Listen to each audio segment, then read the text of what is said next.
ஓம் சாந்தி. B K. Surajbhai அவர்களின் தாரணை வகுப்பு, மே 5, 2025. யாருக்கு சுயம் பகவான் அதிகாலையில் அலங்காரம் செய்கிறாரோ அந்த ஆத்மாக்கள் மிகுந்த அதிர்ஷ்டசாலிகள். தந்தை குழந்தைகளை ஞானம் மற்றும் யோகத்தால் அலங்காரம் செய்கிறார். அவரோ அலங்காரம் செய்கிறார். ஆனால் அவர் செய்த அலங்காரத்தை நாம் நிலையாக வைத்துக் கொள்கிறோமா, அல்லது விரைவாகவே அழித்து விடுகிறோமா, அல்லது அலங்கரித்துக் கொள்வதற்காக தந்தையிடம் செல்வதே இல்லையா? நாம் அதிகாலையில் எழுந்து தந்தையிடம் செல்லவில்லை என்றால் அவர் எவ்வாறு நம்மை சக்திகளாலும் குணங்களாலும் அலங்காரம் செய்வார்? நாம் அவரிடம் முரளி கேட்பதற்காக செல்லவில்லை என்றால் எவ்வாறு அவர் நம்மை ஞான ரத்தினங்களால் அலங்காரம் செய்வார்? இந்த அலங்காரம் உண்மையிலேயே மிக அழகானதாகும். முக்கியமான விஷயம் என்னவென்றால், யார் வெறும் ஒருவர் மீது பற்றுதல் வைக்கிறார்களோ அவர்கள்தான் இந்த உயர்ந்த குறிக்கோளை அடைய முடிகிறது. யாரது அன்பு நாலாபுறங்களிலும் சிதறி கிடக்கிறதோ அவர்கள் இந்த குறிக்கோளை அடைய முடிவதில்லை. யார் ஒரு தந்தை மீது முழுமையான அன்பு வைத்திருக்கிறார்களோ அவர்களது அனைத்து உயர்ந்த ஆசைகளும் பூர்த்தியாகி விடுகின்றன. ஆனால் யார் தேகதாரிகளிடம் தனது அன்பை செலுத்திவிட்டார்களோ, யார் பற்றுதல் போன்ற மாயையில் குழம்பி போயிருக்கிறார்களோ அவர்கள் தமது சக்திகளை அழித்து கொண்டுதான் இருக்கிறார்கள். சிலரோ எனக்கு இத்தனை குழந்தைகள் வேண்டும் என்று நினைக்கிறார்கள்.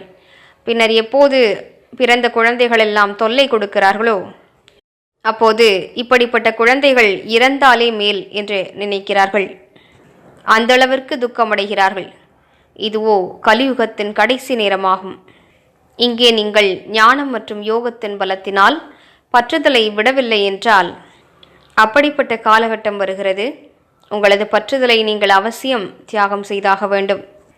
வலுக்கட்டாயமாக பற்றுதலை விட்டால் ஆத்மா சக்திகளை இழந்து விடுகிறது. ஆத்மாவின் மகிழ்ச்சி போய்விடுகிறது. இதயத்தில் மிகுந்த துக்கம் அனுபவமாகிறது. யாரை நான் இத்தனை நேசித்தேனோ அவர்கள் என்னை விட்டு சென்று விட்டார்களே. நான் துடித்து கொண்டிருந்த போது அவர்கள் புறக்கணித்து விட்டு சென்று விட்டார்கள். எந்த உதவியும் செய்யவில்லை. உண்மையில் அவர்கள் என்னுடையவர்களாகவே இல்லை என்று அப்போதுதான் உணர்வார்கள். அப்போது மனதிலிருந்து குரல் கேட்கும், யாருக்காக நீ வாழ்க்கையே ஈடுபடுத்தினாயோ அவர்கள் இப்போது உன்னை திரும்பி கூட பார்ப்பதில்லை. எனவே சுதாரித்துக் கொள்வோம்.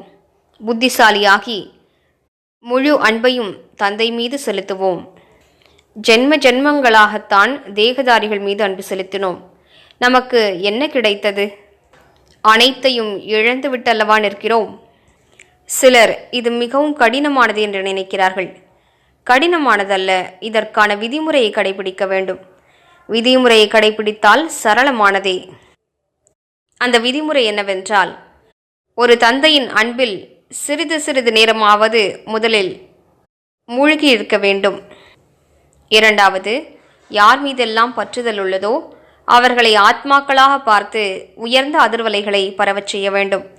நாம் அவர்களை ஆத்மாக்களாக பார்த்தோம் என்றால் நம்மிடமிருந்து அவர்களுக்கு கிடைக்கக்கூடிய அதிர்வலைகள் தூய்மையான அன்பை அனுபவம் செய்விக்கும். மேலும் அவர்களை ஆத்மாக்களாக பார்ப்பதால் தானாகவே அவர்கள் மீது பற்றுதல் குறைய துவங்கும்.